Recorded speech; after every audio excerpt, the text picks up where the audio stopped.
बिस्मिल्लाहिर्रहमानिर्रहीम। अस्सलाम वालेकुम एवरीवन। उम्मीद है कि आप सब खैरियत से होंगे। आज की वीडियो का टॉपिक है the mad man, his parable and poems by Khalil Gibran. आज की इस वीडियो में हमने इस किताब का इंट्रोडक्शन देखना है। खलील जिब्रान कौन है, इसका इंट्रोडक्शन देखना है।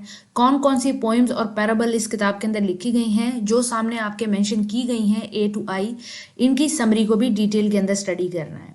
पैराबल्स का मतलब होता है किस्से कहानियां जिनके अंदर मोरलिस्टिक वैल्यू हो और वो छोटी सी हो। इसके अलावा पोइम्स आपको पता है कि किस चीज़ को कहा जाता है, नज़मों को पोइम्स कहा जाता है। खलील जिब्रान के इंट्रोडक्शन से स्टार्ट करते हैं। खलील जिब्रान जो हैं वो जनवरी 6, 1883 को पैदा हुए और एक क्रिश्चियन फैमिली के अंदर पैदा हुए। इसके अलावा 1895 को ये माइग्रेट कर जाते हैं यूनाइटेड स्टेट्स के अंदर अपनी फैमिली के साथ। इस वक्त ये 12 साल के थे। जब खलील जिब्रान अपने स्कूल कॉलेज स्टार्ट करते हैं तो इनका आर्टिस्टिक टैलेंट जो है वो इनकी जवानी से ही इनके टीचर्स को नज़र आने लग जाता है, जिस पे वो इनकी तारीफ भी करते हैं। और बॉस्टन के अंदर मौजूद जो इनके टीचर्स और मेंटर हैं वो भी बाद में जिक्र करते हैं इनकी डेथ के बाद कि वो किस तरह के स्टूडेंट थे। खलील जिब्रान का अगर वर्क देखें तो सबसे ज़्यादा फेमस वर्क है द प्रॉफिट, जो कि उन्होंने 1923 के अंदर लिखा था और आपको ये वर्क भी मेरे चैनल के ऊपर मिल जाएगा। ये वर्क जो है पोइटिक एसेस के बारे में है। इन एसेस के अंदर इन्होंने लव, लाइफ, फ्रीडम और स्पिरिचुअलिटी के ऊपर बात की है। ये एक कलेक्शन ऑफ एसेज है। इसके अलावा खलील जिब्रान मल्टीलिंगुअल थे। इनको प्रोफिशेंसी हासिल थी अरेबिक, इंग्लिश और फ्रेंच जैसी लैंग्वेजेस के ऊपर। इसके अलावा अरेबिक के अंदर भी इन्होंने बहुत ज़्यादा राइटिंग की हुई है। अगर थीम देखें कि कौन सी थीम को फॉलो करते थे तो फिलॉसफी और स्पिरिचुअलिटी, ये दो ऐसी थीमें हैं जिनमें ईस्टर्न और वेस्टर्न फिलॉसफीज दोनों आपको मिलेंगी और स्पिरिचुअलिटी विद ह्यूमन कंडीशन आपको मिलेगी, जिनमें मोस्टली मिस्टिसिज्म, स्पिरिचुअलिटी और फिलॉसफी ऑफ लाइफ आता है। आर्टिस्टिक वेरिएंट भी इनके अंदर आपको मिलेगी। इनके अंदर बहुत ज़्यादा वर्सेटैलिटी थी।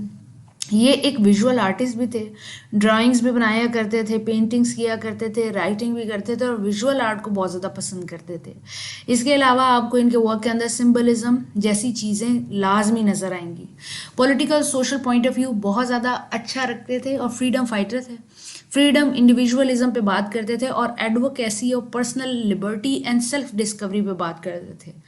इसके अलावा आपको इनके वर्क को बहुत ज़्यादा सराहते हुए लोग नज़र आएंगे।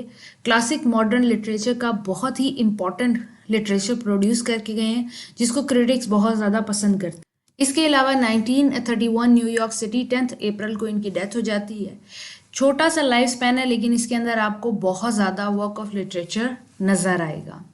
अगर हम इनके इस वर्क द मैड मैन का जिक्र करें, the mad man, his parable and poems, तो ये एक कलेक्शन है पैराबल्स की और किस चीज़ की, पोइम्स की। आपको इसके अंदर पैराबल्स भी मिलेंगे, पोइम्स भी मिलेंगे और पोइटिक एसेज भी नज़र आएंगे। इस वर्क को इन्होंने पब्लिश कराया था 1918 के अंदर और इसके अंदर भी आपको theme of freedom, society, love, reason, spirituality, allegorical tales and self reflection नज़र आएगा। रिफ्लेक्शन से मुराद है कि ह्यूमन जब मिरर के आगे खड़ा होता है तो उसे अपना अक्स नज़र आता है, उसको वो चीज़ें भी नज़र आती हैं जो हो सकता है दूसरे लोगों को नज़र ना आती हो। इसके अलावा एक इंसान का बहुत ही स्ट्रॉन्ग पॉइंट ऑफ व्यू होता है किसी भी चीज़ को देखने का और उसको समझने का, उसको भी हम रिफ्लेक्शन कह सकते हैं। इस किताब के अंदर बाकायदा एक स्टोरी मौजूद है एक मैड मैन की। यूं कह लें कि एक ऐसी पोइम मौजूद है जिसके अंदर एक कैरेक्टर द मैड मैन मौजूद है। उसकी जो थिंकिंग और थॉट है ना, वो कन्वेंशनल नहीं है। वो चैलेंज करती है कन्वेंशन को, यानी कि रिवायत को, और सोसाइटी के अंदर जितने भी नॉर्म्स मौजूद हैं जो कि फजूल हैं और बोगस हो चुके हैं, उनको चैलेंज करती है। ये कैरेक्टर जो है ये नेचर ऑफ सैनिटी, विजडम और ह्यूमन कंडीशन को डिपिक्ट करता है और अपने ही इर्द गिर्द विजडम फाइंड करते हुए बताता है कि किस तरीके से सोसाइटी उसके इर्द गिर्द है और वो सोसाइटी से मुख्तलिफ है और वो ज़्यादा विजडम रखता है या ज़्यादा अक्लमंदी रखता है। इसके अलावा यही जो मैडमैन कैरेक्टर मौजूद है, ये अपने ही बिलीव्स और परसेप्शन को पूछते हुए मिलता है, या यूं कह लें कि उन पे तकरार करते हुए मिलता है कि ये अगर मैं ऐसे फॉलो करता हूँ तो क्यों करता हूँ, ये तो बहुत ही बेवकूफ़ सी बात है। अगर हम इस पूरी किताब की बात करें तो इसके अंदर पोइम्स और पैराबल लिरिकल वे में लिखी गई हैं, जिनमें मेटाफोरिकल और रिफ्लेक्टिव एलिमेंट का इस्तेमाल किया गया है। इसके अंदर मुख्तलिफ फिलोसफिकल आइडिया को पोइम के थ्रू, एलेगोरिकल मैनर के थ्रू डिपिक्ट करने की कोशिश की गई है। याद रखें, इसके अंदर जितनी भी पैराबल्स आपको नज़र आती हैं वो पोइट्रिक मैनर में लिखी हैं, यानी कि पोइट्री की तरह लिखी हुई हैं। प्रोज की तरह भी आपको लाइंस मिलेंगी, ज़रूरी नहीं है कि हर में प्रॉपर मीटर और राइम मौजूद हो, लेकिन आपको लिरिकल ज़रूर मिलेंगी, यानी कि ऐसी किस्से, ऐसे कहानियाँ जो मोरलिस्टिक होती हैं, जिनमें कोई ना कोई फ़िलासफ़ी मौजूद होती है, वो पोएटिक अंदाज में इस किताब के अंदर आपको नज़र आने वाली हैं। इस किताब के अंदर इन्होंने बहुत सारी डिफरेंट स्टोरीज लिखी हुई हैं, यानी कि बहुत सारी छोटी छोटी पोइम्स लिखी हुई हैं।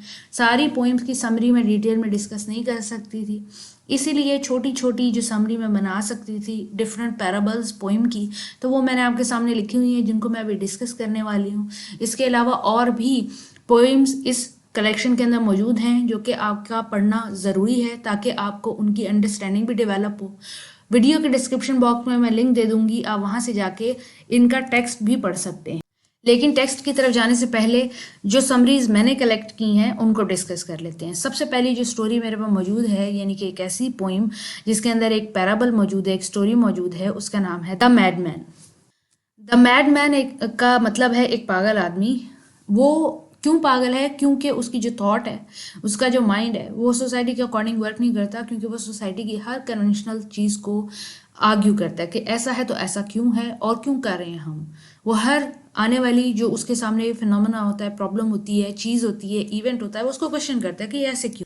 सोसाइटी में जिन चीज़ों को हम समझते हैं कि ये बिल्कुल ठीक है, ऐसे ही होनी चाहिए, वो उन पर सवाल करता है, क्योंकि उसका डिफरेंट वे ऑफ थिंकिंग है।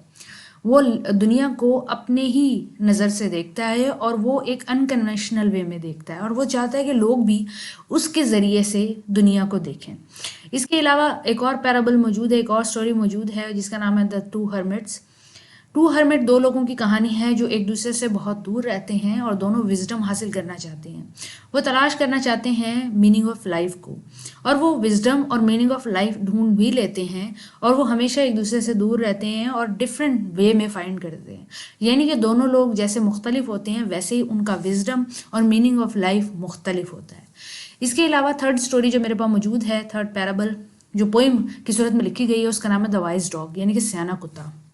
इसके अंदर भी जो डॉग है वो क्वेश्चन करना जानता है, वो समझदार है, वो सवाल पूछता है कि विजडम क्या होता है और किस तरीके से हासिल किया जाता है।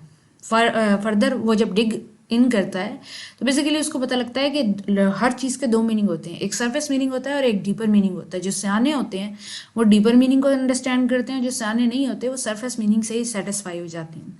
इसके बाद द सेवन सेल्फ एक ऐसी स्टोरी है जो बताती है कि इंसान की 7 साइड्स होती हैं, या 7 लेवल होते हैं, या 7 तरह की उसकी ज़ात होती है जिसको आप डिस्कवर कर सकते हैं, जो कि एक इंसान को मुकम्मल कामिल बनाता है। एक ही इंसान है, लेकिन यूँ कह लें कि उसके 7 चेहरे हैं।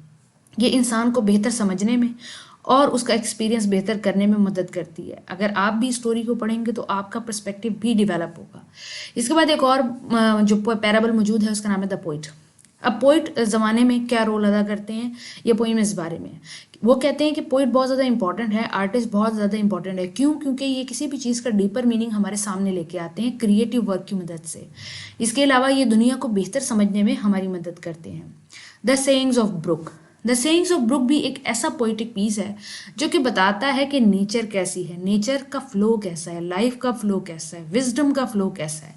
फर्दर वो ये बताता है कि विजडम कोई किताबों को पढ़ने से ही लाजमी है नहीं है कि आ जाएगी, या फिर विजडम ऐसे ही नहीं आ जाएगी कि आप पहाड़ों को चढ़ जाएंगे और वहाँ पे जाके आप मेडिटेशन करेंगे।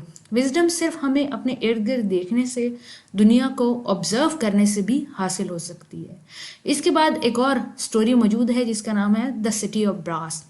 सिटी ऑफ ब्रास के अंदर दिखाया जाता है कि एक शहर है जो कि एक शाइनी मेटल ब्रास से बना हुआ है।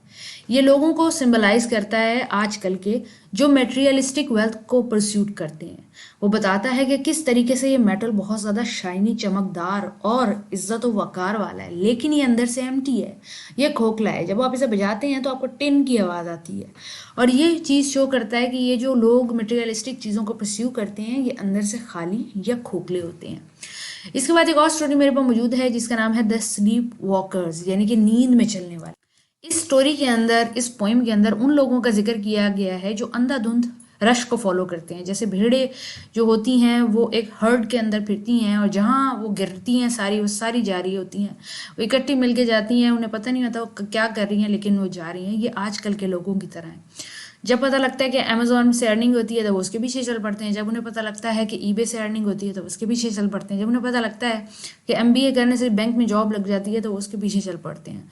ये वो लोग हैं जो खुद डिसीजन रखने की ताकत नहीं रखते, ना ही अपने एक्शंस और चॉइसेस से अवेयर होते हैं। ये लोग ज़माने को फॉलो करते हैं। बेसिकली ये स्लीप वॉकर्स होते हैं। जो 9th और लास्ट स्टोरी मैंने डिस्कस की है वो है द पैलेस एंड हट। ये एक ऐसी स्टोरी है जिसमें दो चीज़ों का कंपैरिजन किया गया है, एक पैलेस और हट का। पैलेस के अंदर सब कुछ मौजूद है, दुनिया की हर आसाइश और चीज़ मौजूद है, लेकिन उसमें सुकून, हैप्पी लाइफ नहीं मौजूद, जो कि एक बेसिक लाइफ है। लेकिन एक हट है जिसमें चीज़ें नहीं मौजूद, सिंपल है, लेकिन वो सिंबलाइज करती है एक बेसिक लाइफ को जो फुल ऑफ हैप्पीनेस है। उम्मीद है कि आपको इस बुक का इंट्रोडक्शन पता लग गया होगा और थोड़ा सा आपको इसकी पोइटिक फॉर्म और पैराबल्स का भी पता लग गया होगा।